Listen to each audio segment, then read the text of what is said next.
आज का दिन तो बहुत ही इम्पोर्टेंट था। आज पाकिस्तान से बड़ी बहन आ रही हैं अपने बच्चों के साथ। सोचा बच्चों के वेलकम के लिए फ़्लावर्स ले लें। उनके दिल इतने मासूम होते हैं कि वो छोटी-छोटी बातों पे फ़ौरन खुश हो जाते हैं। आज दिल बहुत खुश था, थोड़ी-सी ज़िद की हस्बैंड से और उन्होंने ड्राइविंग परमिशन दे दी। गाड़ी में पहले ही खामोशी होती है, आज तो समझ नहीं आ रहा था कि सब डरे हुए हैं या फिर एक्साइटेड हैं। कितनी तेज़ी से वक्त गुजर जाता है, दिन कब शुरू हुआ और कब ख़त्म हो जाता है पता ही नहीं चलता। आज का दिन भी बहुत तेज़ी से गुजर गया, बस फटाफट घर के सारे काम निपटाए, बच्चों के लिए रूम सेट किया और फ़ौरन से हम भी तैयार होकर निकल पड़े एयरपोर्ट के लिए। हमारे घर में बहुत खामोशी होती है क्योंकि बच्चे नहीं हैं, इसलिए हम बहुत ज़्यादा एक्साइटेड थे कि बड़ी बहन अपनी फैमिली के साथ आ रही हैं। एक्साइटमेंट का लेवल ये था कि जैसे ही हम एयरपोर्ट पहुँचे और उसकी चेक पोस्ट लेन पर इतना ज़्यादा रश देखने के बाद हमसे रहा नहीं गया और हमने भी थोड़ा सा रॉन्ग वे जाकर आगे से एंट्री ले ली। कभी कभी अपनी फीलिंग्स को बयान करने के लिए आपको लफ्ज़ ही नहीं मिलते।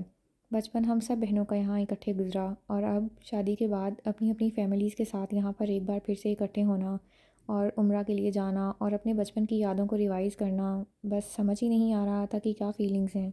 दिन इतनी जल्दी ख़त्म हो चुका था लेकिन ये टाइम था कि गुजरने का नाम ही नहीं ले रहा था। ऐसा लग रहा था कि पता नहीं एयरपोर्ट कितना दूर चला गया है। चेक पोस्ट हम क्रॉस कर चुके हैं, उसके बावजूद शायद 1 से 2 मिनट भी नहीं लगेंगे हमें पार्किंग तक जाने में, लेकिन फिर भी टाइम गुजरने का नाम ही नहीं ले रहा था हमारे लिए।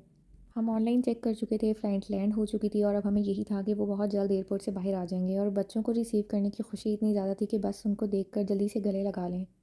बच्चों ने फ़रमाइश की हुई थी कि वो पहुँचने के बाद खाने में सिर्फ़ और सिर्फ़ अलबेक खाएँगे। मैंने एयरपोर्ट पहुँचते ही फटाफट से एप्लीकेशन पर ऑनलाइन टेक अवे ऑर्डर कर दिया क्योंकि उसको भी मिनिमम 50 मिनट्स लग जाते हैं। यहाँ पर अलबेक की जितनी भी ब्रांचेज़ हों वो कम हैं। मिनिमम आपको जो टाइम रिक्वायर्ड है अपना ऑर्डर रिसीव करने के लिए वो 50 मिनट्स ही होता है। फाइनली हम लोग पार्किंग एंट्रेंस पे पहुँचे, फटाफट से टिकट लिया और पार्किंग एरिया में आ गए। पार्किंग ढूँढना भी यहाँ पे एक बहुत बड़ा टास्क है क्योंकि यहाँ पर डेली बेसिस पर रश इसी तरह से होता है।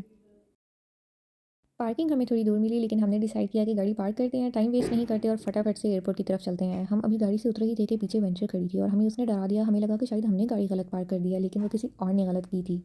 बच्चों के लिए हमने अलग-अलग फ्लावर्स लिए और उनके ऊपर उनका नाम भी लिखवाया ताकि ये बच्चों के लिए एक अच्छा मोमेंट, उनकी मेमोरी बन जाए।